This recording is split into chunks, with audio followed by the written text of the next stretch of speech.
Zdravo svima i dobrodošli u Samrinu kuhinju. Danas pravimo krempitu bez pečenja, takozvanu lažnu krempitu. Detaljan popis sastojaka nalazit će se u opisu videa, a kroz sve sastojke proučit ćemo i kroz sami video. Ono što je potrebno za kremu, odnosno za izradu pudinga, jeste ukupno 1 litar mlijeka, ali ovdje u širpu sam odvojila otprilike nekih 800 ml i u to dodajem 9 kašika šećera. To ću promiješati i stavit ću na ringlu da mlijeko proključa. U drugu posudu dodajem 3 pudinga od vanilije, 200 ml mlijeka, odnosno preostali dio od 1 litra.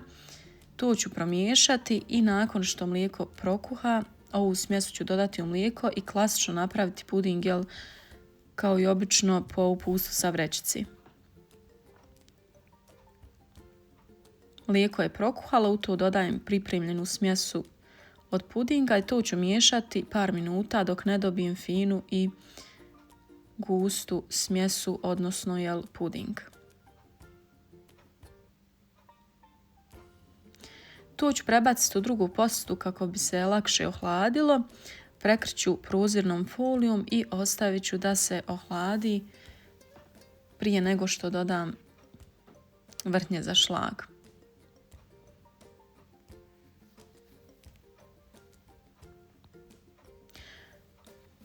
Evo možete vidjeti, dakle prebacila sam u drugu posudu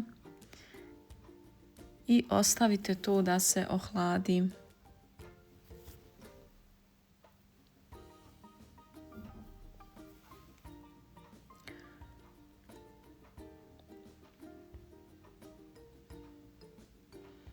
Ovaj kolač je zaista prelagano napraviti, ne oduzima puno vremena, a idealan je za ove velike vrućine kad nam se rirna ne pali. Sada ću u posudi da umutim 500 ml vrhnja za šlag. Ja sam kratko umutila, nisam u potpunosti, a nakon što dodam u ovu i puding, tada ću fino da umutim da mi se sve sjedini kako treba. Dakle, sada u to dodajem ohlađeni puding i to ću da zajedno, ovdje se desila mala nezgoda, to ću da zajedno sjedinim mikserom. To će biti krema za našu lažnu krempitu. Ono što je još potrebno jeste obični petit keks i tepsija ili kalup promjera 20x30.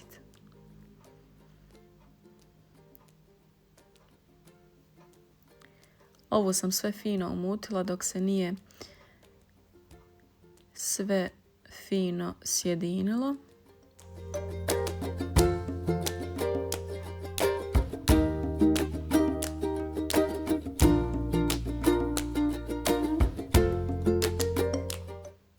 Mutite dok otprilike ne nestanu grudvice.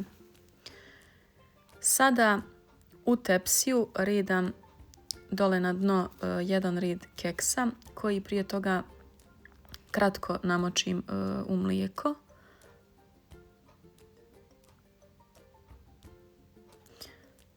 Nakon što poredam keks, preko ću dodati pripremljenu kremu.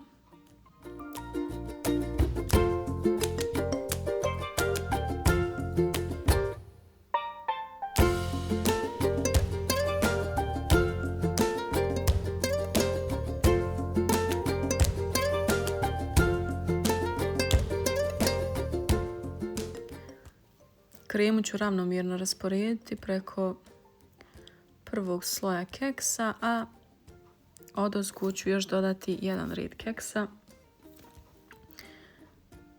koji također namačim u mlijeko.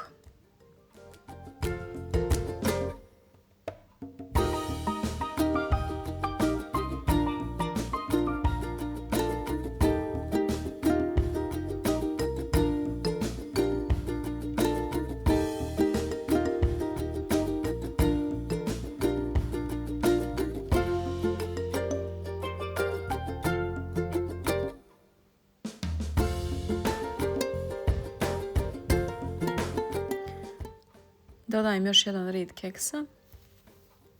Nakon što ovo završim, kolač ću ostaviti na hlađenje. Najbolje da ostavite preko noći prije rezanja.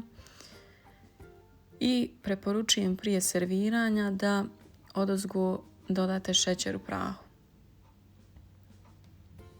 Tako da će to izgledati još ljepše. I to je to, kolač je spreman za jako malo vremena. Ako su vam se najavili iznenadni gosti, ovo je odlična ideja.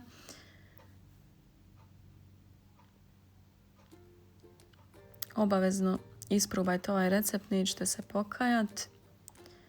Hvala vam na gledanju ovog videa, pretplatite se na moj kanal Samrina kuhinja i do sljedećeg puta. Prijatno!